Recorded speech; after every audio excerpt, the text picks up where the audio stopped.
Business awareness എന്ന് പറയുന്ന topics ആണ് നിങ്ങൾ കേട്ടിട്ടുണ്ടാവും. എന്താണ് ബിസിനസ് അവയർനെസ്? ഒരു സ്ഥലത്ത് ഏത് ബിസിനസ് ചെയ്യാൻ സാധിക്കുമോ അതിൻ്റെ ഒരു ബോധ്യമാണ് ബിസിനസ് അവയർനെസ് എന്ന് പറഞ്ഞു കഴിഞ്ഞാൽ.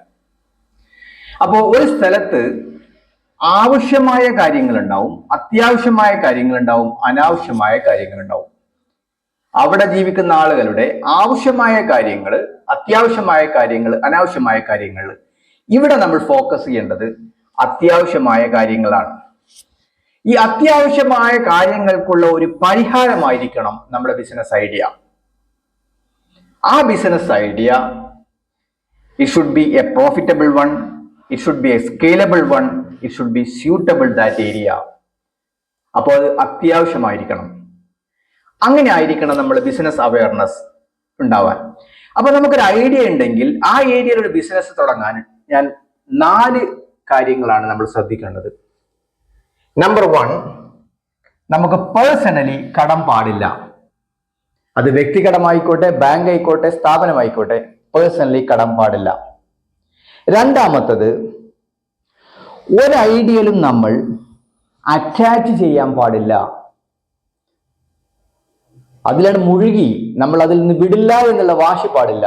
V should be have a detached mind. ലാഭമില്ല, നടക്കൂല തോന്നുകയാണെങ്കിൽ അടച്ചു പൂട്ടാൻ ഒരു മടിയും കാണാൻ പാടില്ല.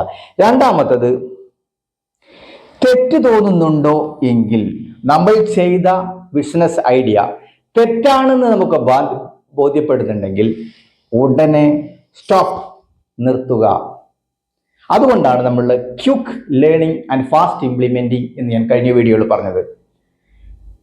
നമ്മൾ പെട്ടെന്ന് ലേൺ ചെയ്യണം, ഫാസ്റ്റ് ആയിട്ട് ഇംപ്ലിമെന്റ് ചെയ്യണം. അങ്ങനെ ഇംപ്ലിമെന്റ് ചെയ്യുമ്പോൾ നമ്മൾ ഈ ബിസിനസ് അവയർനെസ്സിനകത്ത് എന്ത് ചെയ്യും?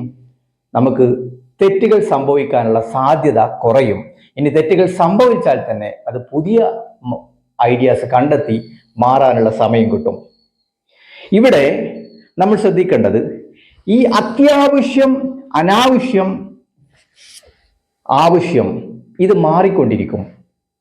ഉദാഹരണത്തിന് ടെലഫോൺ മുമ്പ് നമുക്ക് ഒരു അനാവശ്യമായിരുന്നു. പിന്നെ ടച്ച് ഫോൺ അത് നമുക്ക് അനാവശ്യമായിരുന്നു. ഇപ്പൊ നമുക്കത് എന്താണ്? അത്യാവശ്യമാണ്.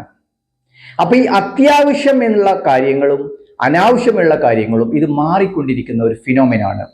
ഇപ്പൊ ഒരാൾ പ്രോസസ്സിങ്, ക്യാമറ ഫിലിം പ്രോസസ് ചെയ്യുന്ന ഒരു മെഷീൻ വാങ്ങിച്ചു. ആ സിസ്റ്റമേ നിന്നു, എല്ലാം ഡിജിറ്റലൈസ് ആയി. There is no use.